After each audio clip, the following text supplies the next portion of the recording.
Hey guys, Andrew here for Media World, and I'm just walking back home now. I've just been to my friend's house watching VHS 2. It's pretty awesome, definitely better than the first one. And I'm being completely honest, the reason I'm doing this video right now on my shitty cam phone is, I don't know, it's quite dark now. We've just gone off the buzz and there's a person, looked a bit odd, creepy, odd kind of thing, and I don't know, I'm pretty freaking out right now, in fairness. So,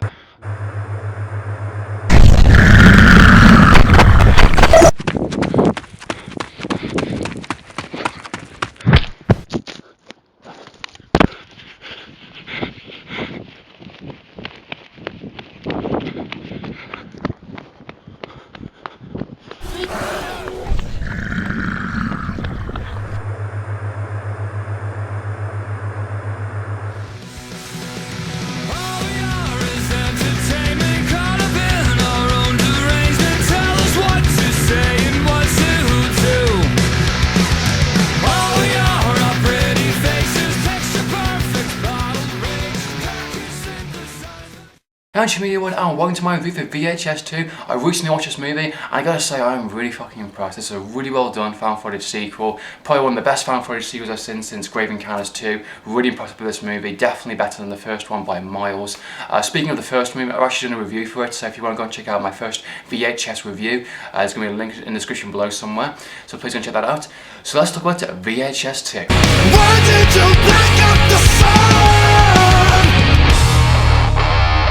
So VHS 2 is a found footage sequel to the first VHS movie and continues on its same evil tape themes of horrible bloody events happening to these kind of characters in these short kind of horror short stories. Now, a funny fact, VHS 2 could have actually been released the same time as VHS 1 as they were both made back to back, but they decided to release it kind of a year on as a kind of full-on sequel to the first VHS after the success of the first movie. Now, I'm going to review this movie a lot differently than I review other movies, being the fact there's 5 individual short stories, including the wraparound. I'm going to talk about each individual story, what I thought of them, what I didn't like about them, and just give my thoughts and opinions on each one, and go from there pretty much. Okay, so let's talk about tape 49, which is the actual wraparound story in between certain VHS tapes. Okay, so the storyline for this one follows a bunch of investigators that are hired to find a missing student. They break into his house and find his house is trashed up, it's a mess, and they find a bunch of TVs along with a bunch of VHS tapes and a laptop which is sharing a bunch of video diaries saying that if you play these videotapes in a correct sequence, they will affect you and they will change you. Now, without giving any spoilers away, I actually really like this wraparound story. I think it links massively to the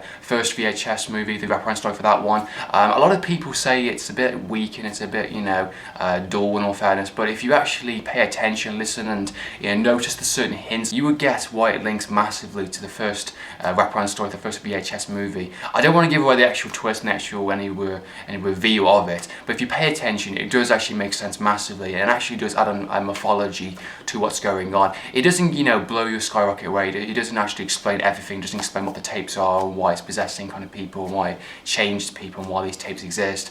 It just adds on an extra layer of information, which could lead to another endless possibilities within other sequels and other movies. So I think there's definitely going to be a third movie, and probably a 4, 5 and 6 most likely. It depends on how long this franchise continues on. The actual wraparound story I think was really well done. I think it actually holds up pretty well.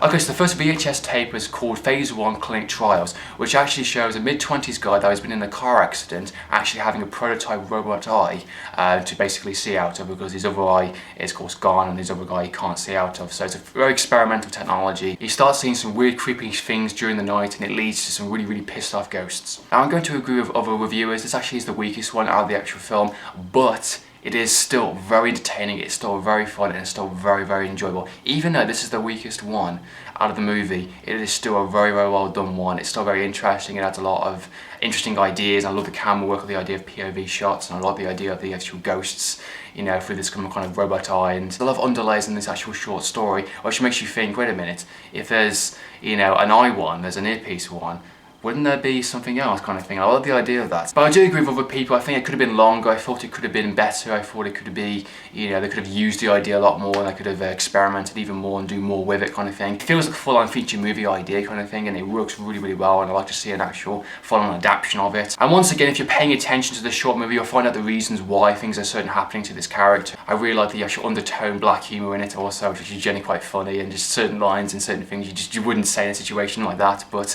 I guess you would, you panic, you just freak out a little bit. And actually, he's the only one in the actual movie that tries to be kind of subtle and creepy. The others go full on insane, blood and guts kind of thing. So actually a pretty decent one in all fairness. Now the next one is from the creators of the Blair Witch Project. It actually features a biker that goes out for basically a stroll in the park in a sense, and basically a zombie outbreak happens. He gets bit by one. It's the POV experience of an actual person turning into an actual zombie and him stalking people, eating people, all that type of stuff. It's a very intense, it's a very interesting one. I think it's one of the best ones, definitely. It's really well done. I really like what they did with it, and I really like the actual, I like the idea the actual cameras on top of the actual guy's helmet head, and you just see him kind of running and attacking people and all that type of stuff. It's really well done. I really like the concept of it. It does actually add on to a zombie kind of mythology in a sense. You don't fully turn into an actual zombie straight away. You actually still have sort of emotions and certain, you're actually still in there somehow, still locked away, but you just actually need to eat. You're just feeding, anything you see. I felt it was a really enjoyable short VHS tape.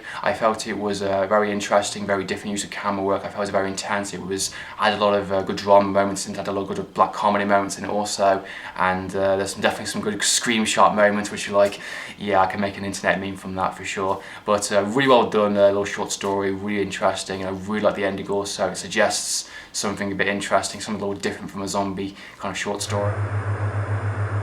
I don't understand what's going on. It's like day and night are becoming one. It makes no fucking sense. It's just a story. It's a section. We're in a fucking story.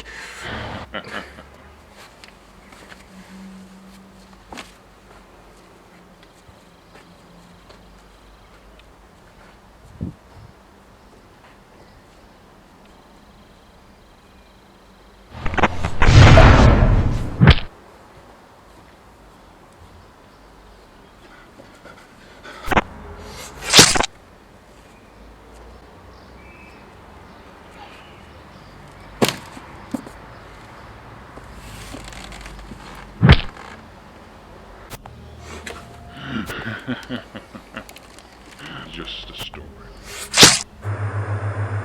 The next one is the best out of the entire movie. It is called Safe Haven. It's from the director of The Raid, and it is definitely the longest. It is a 40-minute feature-long short story. It seriously kicks ass. It is a really well done one. It's just fantastic. I really like the story. I really like what happens in it. Just delivers so much. Basically the storyline is there's basically a camera crew that are documenting a kind of religious cult in a sense, and they basically ask the main leader, can we go in to basically film your activities and what you do with the children, what you do in this kind of ritualized day-to-day thing. And they go in, of course to this place called Safe Haven, and they go in, and not everything is as they seems when this weird creepy shit starts going on, when they promote that the actual end of days is among us, and they release something which, yeah, should not have been released. This actual short story delivers in every way possible. It delivers great characters, great story development, lots of gore, lots of interesting mythology, lots of cool, interesting set designs, lots of cool makeup effects, lots of just nasty, really cool stuff. A lot of scenes in this short which I actually can't talk about for spoiler reasons, but it's just seriously fucking awesome. The last 10 minutes just goes full on non-stop action, gore,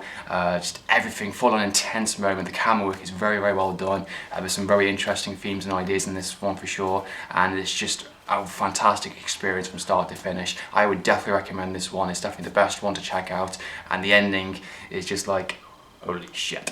But yeah, Safe Haven, really fantastic one, the best one out of the actual movie, so awesome stuff. And the last VHS tape is called Slumber Party, which follows a bunch of teenagers that are sleeping over the weekend at a house, and they're doing a bunch of pranks on the adults, and they're doing messing around, having some fun kind of thing, and basically aliens turn up to ruin their day. I can say right now, E.T. is definitely pissed off. This one has the most interesting kind of features, the camera work. It actually puts the camera on top of the dog's head, and they actually have the full-on kind of POV view for the last half of it, I would say, full POV shot of the actual dog. And it's actually very interesting use of camera work. It's very different, and I haven't seen it done before, and it's actually quite, underlined funny in a sense, just having like a dog having a camera on top of its head, and it gets really intense. It's definitely a very interesting one.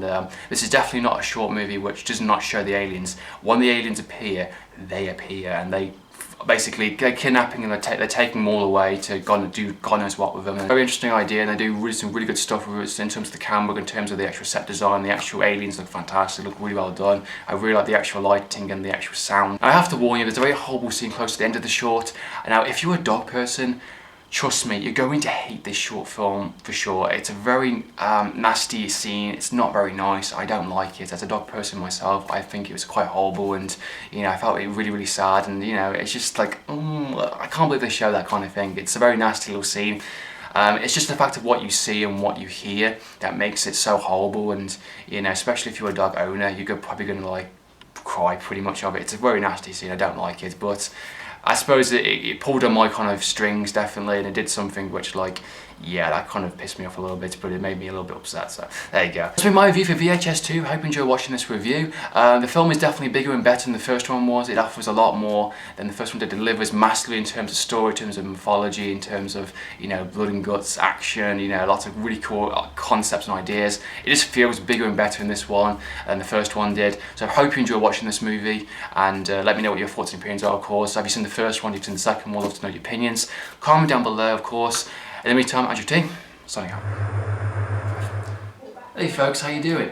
I'm currently watching a short story, and I figured, hey, I'll share this with you guys. And yeah, basically it's about a character that's having lots of weird things happening to him. Like, there's ghosts, there's monsters, there's a couple of twists and turns which you don't see coming. And I will say this, when a twist does happen, you think the film is over.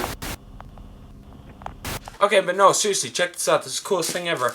I was at a friend's house, and look, I got the Avengers. 1, 4, 11, 17, 16, 17. Is this even? I don't know. But anyway, coolest thing ever. I think I'm having a great day today.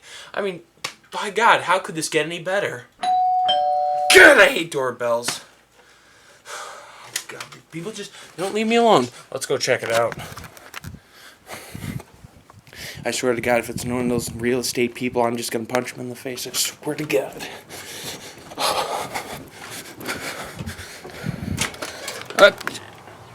Where'd they go? What's this? From Andrew Amfoot. Good. That little pipsqueak, he wouldn't be anywhere if it weren't for me. You know, he's a pain in my rear. I mean, doesn't he think I have enough videos to do already? He needs to send me his tapes, too? Let's go check it out. Come on. I got a good feeling about this.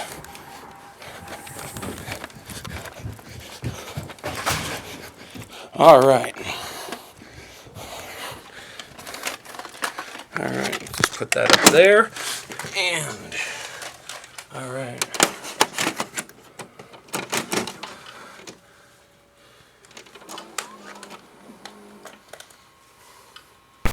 It is just beginning. What the shit? God! Get out of the way. Come on, get it. Come on. Oh my God. What did you send me? Andrew, you little son of a... I swear to God, if I ever come over to the United Kingdom, I am going to kick you. Oh my God, there's something in the house. Okay. I know what I gotta do. Yeah.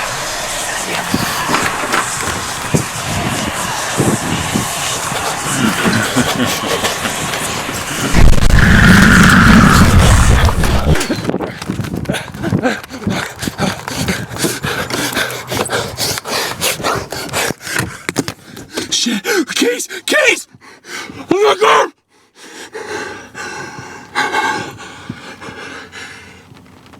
God help me.